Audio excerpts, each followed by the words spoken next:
oportunidade será ministrada a santa palavra do Senhor. E eu oro para que o Senhor fale conosco através do seu vaso. A sua palavra diz que o Senhor ouve, meu Pai amado, prazer em ti de colocar a sua glória em vasos de barro, para que o conteúdo nunca fosse menos importante do que o vaso. Então, meu Deus, que o teu Filho transborde nessa noite na vida de cada um de nós, e que nesse momento, meu Deus, nós consigamos consagrar tudo que fizemos aqui entre os louvores, a nossa adoração, as nossas ofertas, que a tua bênção, que o teu favor estejam conosco, não porque merecemos, mas porque a tua graça nos basta. É o que eu te peço em nome de Jesus. Amém? Pode tomar o seu assento.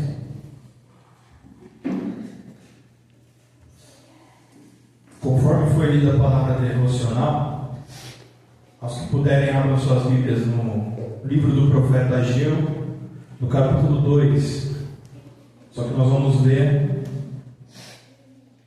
o versículo 7. Perdão, versículo 8. Ageu, capítulo 2, versículo 8. Amém? Livro do profeta Ageu, capítulo 2, verso 8.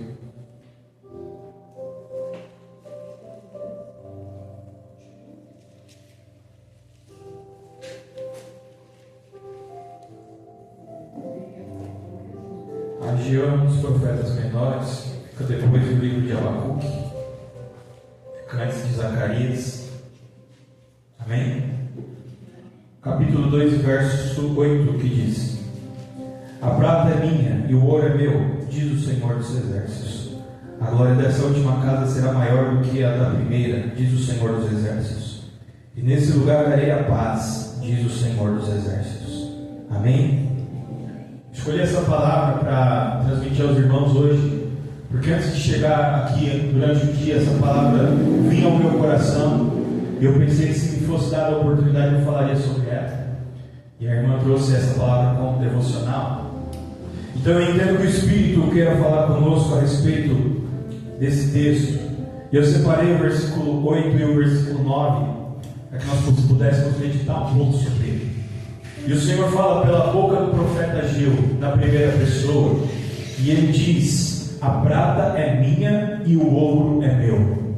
Nós vamos pensar sobre esses dois metais. Por que eles são preciosos?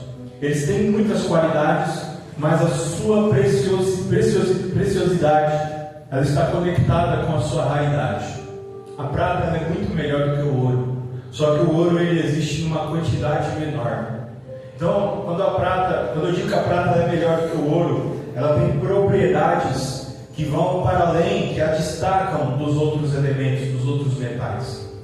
Antigamente, colocava-se uma moeda de prata dentro de um jarro de leite, num tempo que não havia refrigeração, e aquela prata absorvia toda a impureza para que aquele leite passasse por muitos dias sem azedar. Quem aqui já usou uma joia de prata, percebeu que para algumas pessoas, sendo anel, sendo uma pulseira, sendo um brinco, tem gente que não pode usar prata porque muito rápido ela empretece. E aquele preto da prata é porque ela retira do seu corpo as impurezas. Então, alguém que tem problema de ácido úrico, alguém que tem alguma determinada questão, a prata fica preta porque ela tem essa propriedade. A prata dura mais do que o ouro. A prata ela é melhor de você derreter. O ouro ele é muito mais caro que a prata, porque ele existe numa quantidade muito menor. E a prata e o ouro eles não são aqui da terra. A ciência vai dizer que esses dois metais são o resultado da explosão de estrelas que viajaram muitos quilômetros e ao decorrer dos anos foram depositadas aqui na terra. Existem muitos minerais que são resultado da fundição, da larva, que vem do centro da terra, mas a prata e o ouro eles são de fora, por isso que existe pouco deles aqui. E nós lemos um texto muito antigo que está dizendo: olha Deus, pela boca do profeta: minha é a prata e meu é o ouro, diz o Senhor dos Exércitos. E às vezes nós ficamos preocupados com a nossa questão financeira, o quanto nós somos limitados dentro do dinheiro que nós temos ou deixamos de ter, o quanto o nosso irmão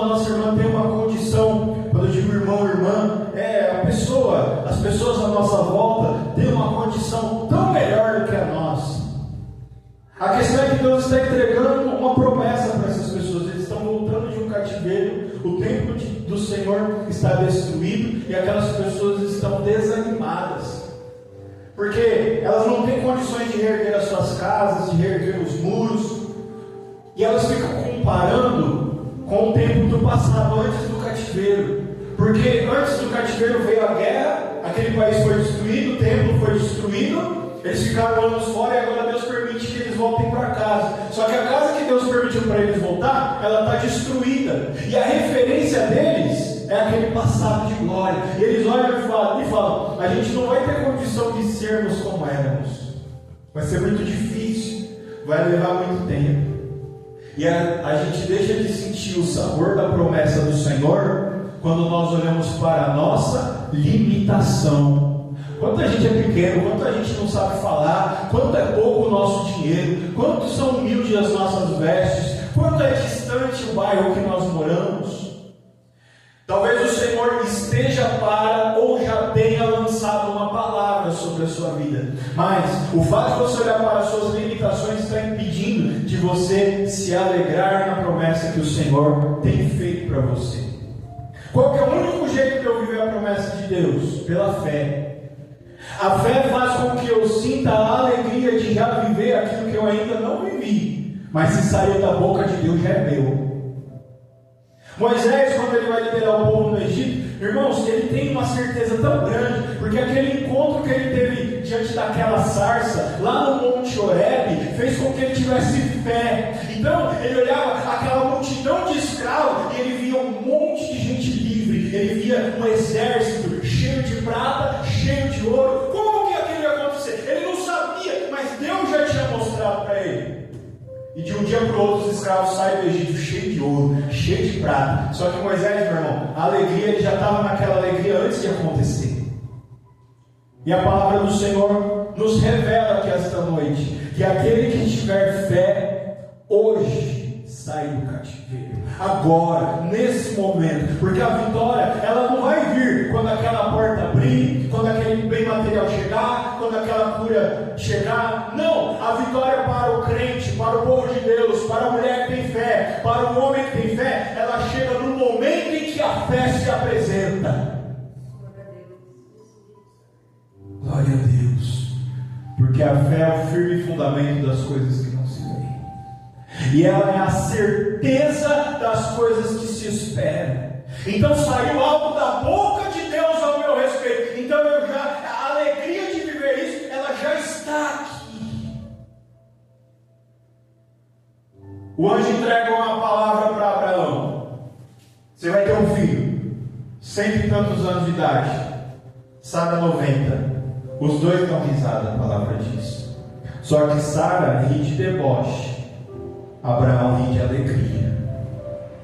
Porque quando a promessa chega, ele já tem a fé, então ele já está vivendo aquilo, ele alegrou na hora. Sabe por que muita promessa de Deus deixa de acontecer na vida das pessoas? Porque ela está vinculada à fé que você tem naquele que fez a promessa. Deus prometeu, está demorando.